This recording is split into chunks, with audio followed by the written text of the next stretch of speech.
What is going on, my fellow Keyblade wielders? In today's video, we're going to be going over the reverse proud mode Keyblades and how to manage them. Now, the first thing you notice is when you got these Keyblades that they had a really low SP cap.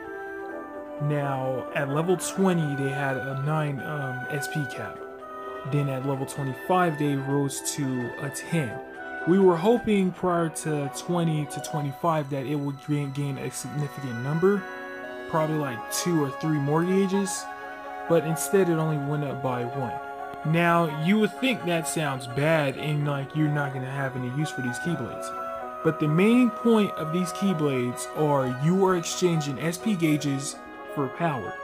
As far as I know, the reverse proud mode Keyblades have higher multipliers than the upright proud mode Keyblades. So far we only have 2, which are Dark Gnaw and Missing Ache. And as you guys can see, I have my Dark Gnaw at level 27 and my Missing Ache at level 25. Now I will be upgrading them once I get the Moonstones from the Sword and Beast HSC, and hopefully they change up a little bit. But what I wanted to do was make a video as to how to micromanage these 2 Keyblades to make them to the point where they're easy to manage. You can use whatever metals you deem necessary and still be able to accomplish your everyday goals. Now, rather than talk about it, I'm going to make 2 separate demo takes of this in a proud mode. So without further ado, let's get it started.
Alright you guys, I hope you were paying close attention to both of those demo tests on Missing Ink and Darkgnaw. Now, the key to this is to manage the cost. Pretend as if 10 gauges is a lot to you. Now, as you guys can see, I have a lot of medals in both of my decks that have either a reduced cost or they have an ability prize skill on them. Now, for most cases, Vanitas' Will would have pretty much taken half of my gauges. He costs 4 gauges. But I managed to stack on an ability 2 and attack boost L on him, which pretty much makes him a stat booster, a little bit of a heavy hitter, but for half the cost. Then I have my Key R10. Now Key R10 for my Darkgnaw for any setup is vital because he has double SP gauges traits, which gives him 4 gauges instead of 2. So yes, this trait right here is stackable. Now, you don't have to go too overboard with like a trait like this because you don't have too many of them, but it does help out in most cases, especially if you're trying to run your Darkgnaw, which for this, it's either Key R10 or my EX Cloud with Lux ability and attack boost L, which works wonders. And then I have ones with, I have Dragon Maleficent with the same thing. Then I have HD Roxas, and then another one for the Killer. Now the Killer is your main damage dealer. Now if you feel as if you're not going to, if you don't have enough gauges to like help, like use every medal in your disposal, then you go straight for the Killer. Like if you're able to activate, like for instance your Vanitas' Will, then go ahead. And if you don't have enough gauges for Key R10 or Dragon Maleficent or my additional HD Roxas, then you go on for the last one, which is the Killer, which is maxed out and everything. Same deal with Missing Ink. Dark Riku is my killer in this Keyblade, being that he has a 3.1 and then Missing Darkgnaw has a 3.0. So pretty much the first three slots you want to reserve for ones that'll benefit you a lot. Pretty much you want those 3 slots to be with medals of 0, 1, or even 2 cost. Now I have Lucifer with Second Strike, which is amazing.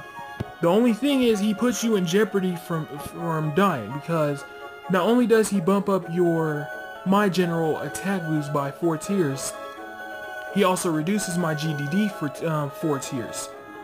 So yeah, the reason why I picked this setup is because I know for a fact I'm going to one turn it. That is another thing. Make a setup you know for a fact you're gonna one turn everything. And if you don't feel as if you're going to, then pick another Keyblade. Like, there's nothing wrong with using Sleeping Lion. As far as anything, Missing Ink seem like it will have better stat increasements than Sleeping Lion. Like I said in the beginning, you are exchanging your SP gauges for extra power, which is beneficial if you are someone that likes to one turn everything. So the main point I'm trying to get at is abuse the SP gauge reduction skills and ability prize skills. You can equip whatever medals you want to your setups. You can. Just try to keep them to a no cost all the way to maybe even a 3 cost. Now with Dark Riku and then like Vanitas' Will, they are pretty high. They are pretty high cost medals. But as long as you give them the right skill, you have nothing to worry about. Anyways, you guys, that's my thoughts and opinions and little tips on how to micromanage your reverse promo Keyblades. Like I said, you are exchanging SP gauges for extra power. But if you feel as if you're not going to be able to use this Keyblade a lot, then there's nothing wrong with using the upright promo Keyblades. They're good as well. As far as anything, the uprights are my primary, as with the reverse, they are my secondaries, because I'm still in the works with them. So I'm also waiting for their magic reverse Keyblade as well. But we're gonna have to wait on that until after we get Fairy Star and get the new world update for Enchanted Dominion, which I am so excited for. And for my opinion, I think Fairy Stars is going to be pretty much another Starlight. So we could be possibly looking at a third addition to the Starlight family, or the altogether for all three attributes. So that's pretty exciting. Anyways, guys, I hope you're having a fantastic day. This is Big Kid Dante, and peace.